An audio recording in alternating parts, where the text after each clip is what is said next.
پہلے تو یہ ایئرپورٹ بنایا، یہ بھی پاکستان میں کسی شہر نے خود ہی پیسے جمع کر کے اتنا شاندار ایئرپورٹ اور اتنے کم پیسے پہ کوئی ایسا ایئرپورٹ نہیں بنا. تو پہلے تو میں یہ بڑی دیر سے بنا ہوا ہے لیکن آج اس کی بھی مبارک دیتا ہوں. اور اس کے بعد ایئر سیال کی کہ یہ بڑا زبردست انیشیٹو ہے آپ کا. یہ جو اپنی ایئر لائن بنانا ہے، یہ ایک بزنس کمیونٹی جو سمجھتی ہے کہ کیسے بہتر چلا سکتی ہے، ایئرپورٹ کیسے بہتر چلا سکتا ہے، ایئر لائن بہتر کیسے چلا سکتی ہے. یہ آپ کا جو انیشیٹو ہے، یہ جب میرے پاس جب آپ نے مجھے بتایا بھی اس کا، تو میرے میں کوئی شک نہیں تھا کہ اس سے پاکستان کا ہر طرح فائدہ ہے. ایک تو سیالکوٹ کے لوگوں کا فائدہ ہے اور اس میں پوٹینشل ہے، کیونکہ میرے خیال میں انشاءاللہ آنے والے دنوں میں سیالکوٹ ایک ابھی بھی جتنا بھی ایکسپورٹ کا ہب ہے، اس سے بہت بڑا یہ ایکسپورٹ کا سارے پاکستان کا سینٹر بننے جا رہا ہے. تو اس کے لیے آپ کو ایئر لائن کی ضرورت ہے اور پڑھنی تھی آگے. تو یہ ایک ابھی تو آپ کی شروع ہے، لیکن میرے میں کوئی شک نہیں کہ جس طرح آپ نے یہ اپنا ایئرپورٹ چلایا اسی طرح آپ ایئر لائن چلائیں گے، کمپٹیشن پیدا کریں گے. ہماری پی آئی اے کے لیے بھی ایک کمپٹیشن ہوگی کہ وہ جب دیکھیں گے کہ ایک ایفیشینٹ ایئر لائن چل رہی ہے، کم خرچے پہ چل رہی ہے، اچھی سروس دے رہی ہے، تو پی آئی اے کے اوپر بھی پریشر پڑے گا اور جو بھی ایئر لائن پاکستان میں آئے گی ان سب پہ پریشر پڑے گا. ایفیشینٹ ہوں گی، پاکستان کا فائدہ ہوگا. اس کے بعد ابھی حماد اظہر نے بڑی ڈیٹیلز میں بات کی کہ یہ بڑا مشکل ٹائم تھا ہمارے لیے. یہ جو کرونا کا جب ساری دنیا میں آپ دیکھ رہے ہیں، یہ ایک وبا جب پھیلی تو ساری دنیا میں ایک بڑا مشکل فیصلہ کرنا تھا کہ آپ جب لاک ڈاؤن کرتے ہیں، اور جو بہترین طریقہ ہے اس وائرس کو روکنے کا وہ لاک ڈاؤن ہے. کیونکہ جب لوگ زیادہ جمع ہوتے ہیں اور جب ماسک نہیں پہنتے، اور جو آپ میں سے ماسک نہیں پہنتے، میں آپ کو بار بار تاکید کرتا ہوں یہ ماسک سب پہنیں. اس کی وجہ ہے، اس کی وجہ یہ ہے کہ اللہ نے ہمارے پہ بڑا کرم کیا. جو پہلے ویو کے اندر پاکستان جس طرح کرونا وائرس سے نکلا ہے، ہماری کوشش تھی، عوام نے ہمارے ساتھ پوری طرح تعاون کیا، اور پھر اللہ کا کرم ہوا کہ ہم آج جو نکلے ہیں. جس طرح حماد نے کہا، WHO نے کوئی 7 ملک بتائے ساری دنیا میں جو سب سے بہترین طریقے سے کرونا وائرس سے جنہوں نے نیگوشیٹ کیا، نیویگیٹ کیا، کہ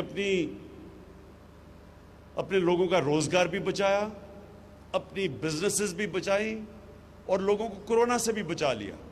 یہ بڑا مشکل کام تھا کیونکہ بار بار تاکید ہو رہی تھی کہ ہمیں لاک ڈاؤن کرنا چاہیے.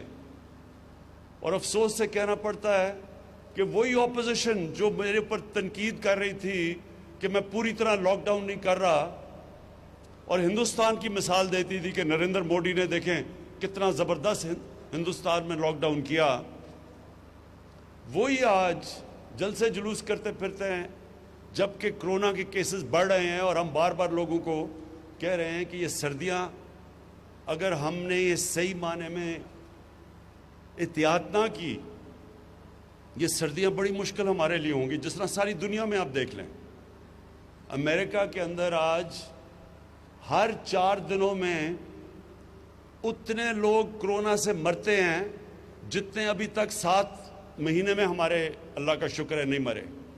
یعنی اتنی تیزی سے وہاں پھیل رہی ہے. اور کیلیفورنیا میں پورا لاک ڈاؤن کیا ہوا ہے انہوں نے، انگلینڈ کے اندر انہوں نے بڑے اسٹرکٹ لاک ڈاؤن کیا ہوا ہے، اٹلی میں کیا ہوا ہے. تو ہم ابھی سے اگر احتیاط کریں جس طرح ہم نے پہلے کی تھی، تو یہ سردیوں میں ہم اپنے ملک کو بچا سکتے ہیں، اپنی انڈسٹری کو بھی بچا سکتے ہیں اور اپنے لوگوں کو بھی بچا سکتے ہیں. تو اس لیے میں آپ سب کو بار بار تاکید کروں گا کہ سب سے آسان طریقہ اس وائرس کو روکنے کا یہ ماسک ہے. اچھا، میں پھر سے اب جو حماد نے باتیں کی میں اس سے آگے جاتا ہوں. دونوں منسٹرز حماد اظہر اور رزاق داؤد، انہوں نے بڑا زبردست بزنس کمیونٹی کے ساتھ انٹریکشن رکھا ہے.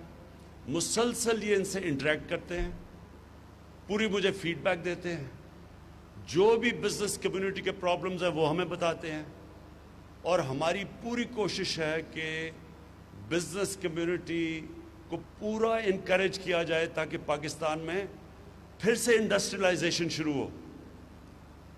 آج سے 50 سال پہلے 60s کی دہائی میں پاکستان نے سب خطے میں سب سے تیزی سے انڈسٹریلائز کر رہا تھا۔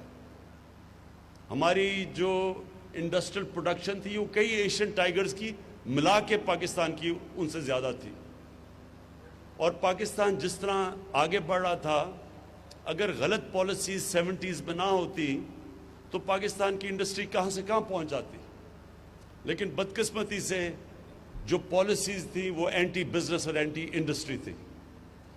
یہ اس کے بعد اب یہ پہلی آپ کے سامنے گورنمنٹ آئی ہے جس کی اب پالیسی ہے پاکستان کو انڈسٹریلائز کرنا، جس کی اب پالیسی ہے کہ ہم نے اپنی بزنس کمیونٹی کو انسینٹیوز دینے ہیں، ان کی رکاوٹیں ختم کرنی ہیں، ان کے لیے جو فریز یوز کیا جاتا ہے ایز آف ڈوئنگ بزنس، ان کے لیے ہم نے کرنی ہے تاکہ انویسٹمنٹ بڑھے۔ اور یہ ہم نے کیوں کرنی ہے؟ کیونکہ میری گورنمنٹ کا جو سب سے بڑا مقصد ہے وہ یہ ہے کہ اس ملک میں غربت کم کی جائے، لوگوں کو غربت سے نکالا جائے، جو نچلا طبقہ اس وقت ہے اس کو اوپر اٹھایا جائے، اور جو علاقے پیچھے رہ گئے ہیں، جو بھی پاکستان میں علاقے پیچھے رہ گئے ان کے اوپر خاص توجہ دی جائے۔ مثلا جی بی ہے، گلگت بلتستان پیچھے رہ گیا، ہمارا جو فاٹا ہے، جو مرج ڈسٹرکٹس ہیں، جو پرانا قبائلی علاقہ ہے وہ پیچھے رہ گیا، بلوچستان پیچھے رہ گیا، پنجاب کی جو ڈسٹرکٹس ہیں، جو چیف منسٹر کی ڈسٹرکٹ ہے ڈی جی خان، اور اس میں ان کا جو علاقہ قبائلی علاقہ ڈی جی خان کا، وہ سب سے پیچھے رہ گیا۔ تو سب سے پہلے تو جو ڈیولپمنٹ ہو وہ ہمیشہ انکلوسیو ہوتی ہے، کبھی بھی ایک چھوٹے سے علاقے کو آپ ڈیولپ کر لیں اور باقی ملک پیچھے رہ جائے، وہ ملک ترقی نہیں کر سکتا، اور وہ بھی ملک ترقی نہیں کر سکتا جدھر ایک چھوٹا سا طبقہ امیر ہو جائے اور باقی لوگ غریب ہو جائیں۔ سو جو ڈیولپمنٹ ہوتی ہے وہ انکلوسیو ہوتی ہے۔ اس کے لیے جو ہمارے سامنے ماڈرن ایرا کے اندر جو ماڈل ہے وہ ہے چائنا کا۔ چائنا نے جو 30 سال میں کیا ہے، انہوں نے اپنے نچلے طبقے کو اوپر اٹھا کے ایک اکنامک جائنٹ بن گیا، 70 کروڑ لوگوں کو 30 سال میں 35 سال میں انہوں نے غربت سے نکالا ہے۔ تو کانسنٹریٹ کیا، اب جو علاقے پیچھے رہ گئے ان کو وہ مدد کر رہے ہیں۔ جو سی پیک کا اصل ایک اور بہت بڑی وجہ یہ ہے کہ وہ اپنا جو ویسٹرن چائنا ہے جو پیچھے رہ گیا ہے اس کو کنیکٹ کرنا چاہتے ہیں، اس کی کنیکٹیوٹی سمندر سے دینا چاہتے ہیں، ٹریڈ کنیکٹ ہو تاکہ گوادر کے ذریعے وہ ان کے لیے اپنا سامان آسان ہو بیچنے کا دنیا کو، تو وہ اس کو ڈیولپ کرنا چاہتے ہیں۔ ایک یہ وجہ سی پیک کی۔ تو ہم نے بھی اب پوری کوشش کرنی ہے کہ اپنے وہ جو علاقے پیچھے رہ گئے ہیں، جدھر احساس محرومی بڑھتی جا رہی ہے، ان کو اوپر اٹھائیں، اور اپنے جو غریب لوگ ہیں، جو کمزور لوگ ہیں، ان کے لیے پوری اب جو پالیسیز بنائیں، جس میں احساس پروگرام پاکستان کی تاریخ کا سب سے بڑا پروگرام ہے، ان حالات کے اندر بھی جب ہم پیسہ خرچ کر رہے ہیں کہ نچلے طبقے کی مدد کریں اوپر آنے کے لیے۔ لیکن اس سب کے لیے ویلتھ کریشن کی ضرورت ہے۔ جب تک ہماری ملک کی دولت نہیں بڑھے گی، ہم غربت لوگوں کو نہیں نکال سکتے۔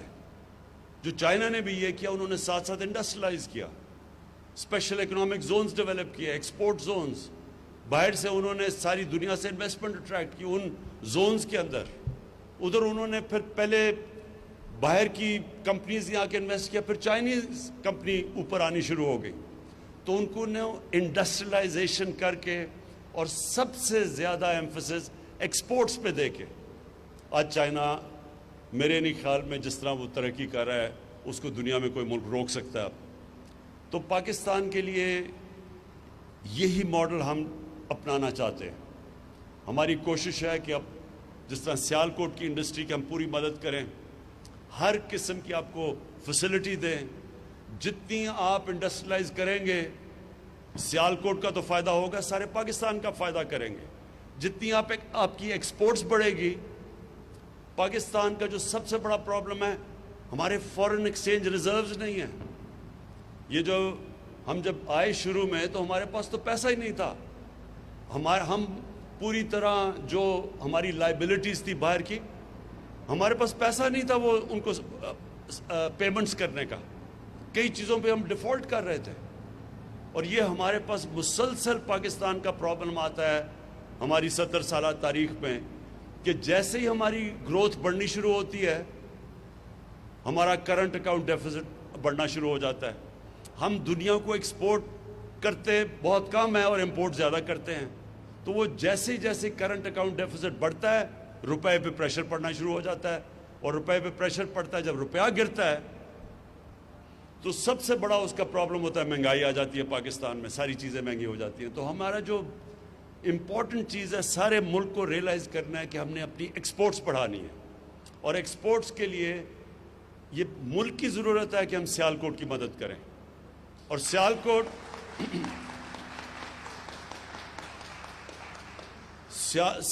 میں اور یہ جو ساری ٹرائنگل ہے، گجرانوالہ، گجرات، وزیر آباد، سیالکوٹ، یہ سارا جو علاقہ ہے یہ ایک تو ایکسپورٹس کے لیے ہمارے لیے سب سے بہترین علاقہ ہے جس کی اگر ہم مدد کریں، یہ اور کراچی اور فیصل آباد، یہ سب سے بہتر ہمارے لیے کہ اگر ہم ان کی مدد کریں گے تو ملک کا فائدہ ہوگا، ایکسپورٹس بڑھیں گی.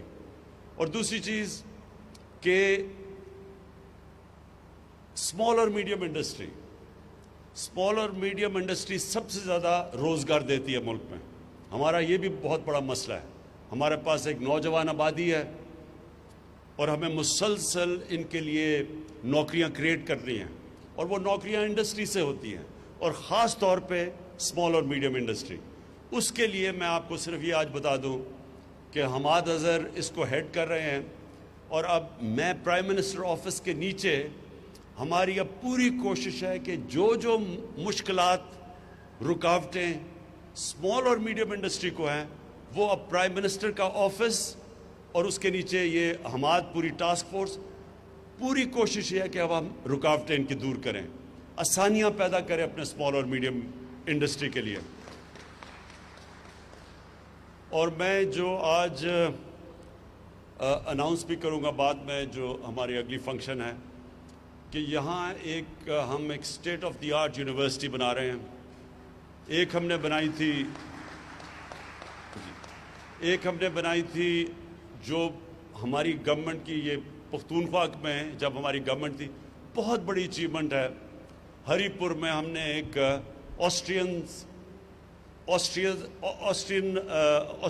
آسٹریا انجینئرنگ میں بہت آگے ہے دنیا سے، جرمنز اور آسٹرینز بہت آگے ہیں. تو آسٹرینز کے ساتھ مل کے ان کی ایک اسپیشل، ان کی بڑی ایلیٹ انجینئرنگ یونیورسٹی ہے فوہوک شولے، وہ ہم نے سیٹ اپ کی ہے ہری پور میں، جو کہ اب شروع ہو گئی ہے.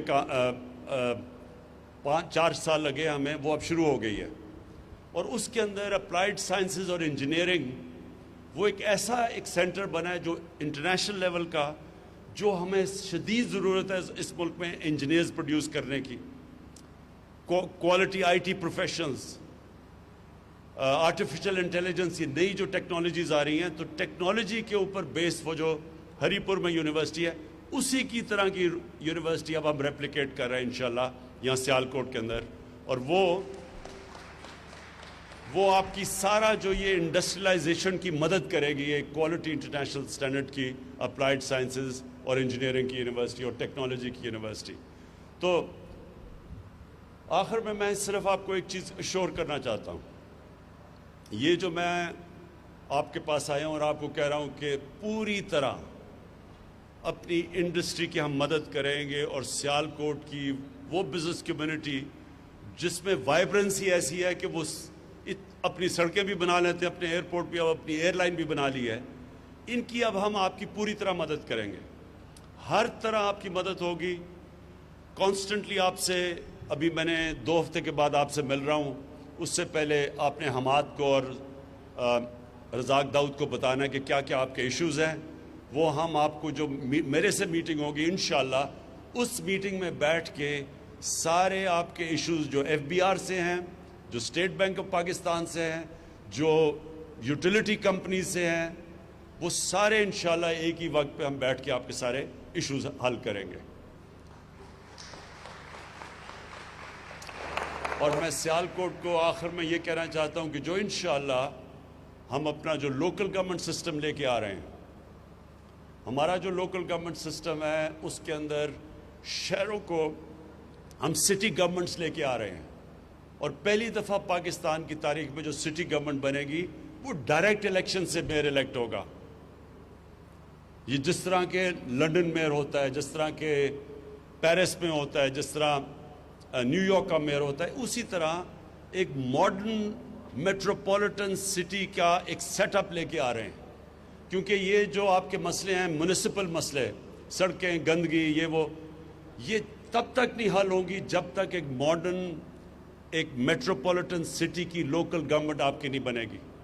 یہ پہلی دفعہ پاکستان کی تاریخ میں ہم الیکشن کروائیں گے انشاءاللہ اپریل کے بعد۔ ڈائریکٹلی الیکٹڈ میئر ہوگا، اور وہ میئر وہ لوگ الیکٹ کریں، آپ کے شہر کے وہ لوگ کریں گے جس میں ایڈمنسٹریٹو کیپبلٹیز ہوں گی۔ وہ پھر اپنی ٹیم لے کے آئے گا، وہ ٹیم ایسی ہوگی جس کے اندر ہر قسم کا شعبہ ہوگا کہ پانی سیالکوٹ کا کیسے مینیج کرنا ہے اگلے 15-20 سال تک، اس کی سیوریج سسٹم کیسے ٹھیک کرنی ہے، سڑکیں، سارا کچھ ایک سٹی گورنمنٹ پورا ایک ہی امبریلا کے نیچے ہوگی۔ تو آپ کو پھر جانا نہیں پڑے گا کہ پنجاب جائیں اور لاہور جا کے اپنی وہ اپنی درخواستیں لے کے جائیں، یہیں بیٹھ کے آپ اپنی خود شہر چلائیں گے۔ تو اگر جو اپنے ایئرپورٹ بنا سکتے ہیں، جو اپنی ایئر لائن بنا سکتے ہیں، سڑکیں ابھی بنا سکتے ہیں، تو اس سسٹم میں آپ کو پوری طرح موقع ملے گا سیالکوٹ کو ایک ماڈرن سٹی بنانے کے لیے۔ میں آخر میں آپ سب کا شکر گزار ہوں، مبارک دیتا ہوں ایئر سیال کو۔ انشاءاللہ یہ بگننگ ہے۔ سنا تین ابھی آپ کے پاس جہاز ہیں، تین لیز کی ہیں، تو انشاءاللہ جو آپ کی میں انتھیوزیازم دیکھ رہا ہوں، مجھے کوئی شک نہیں کہ یہ پوری پاکستان کے لیے ایک مثالی ایئر لائنز بنے گی۔ بہت بہت شکریہ۔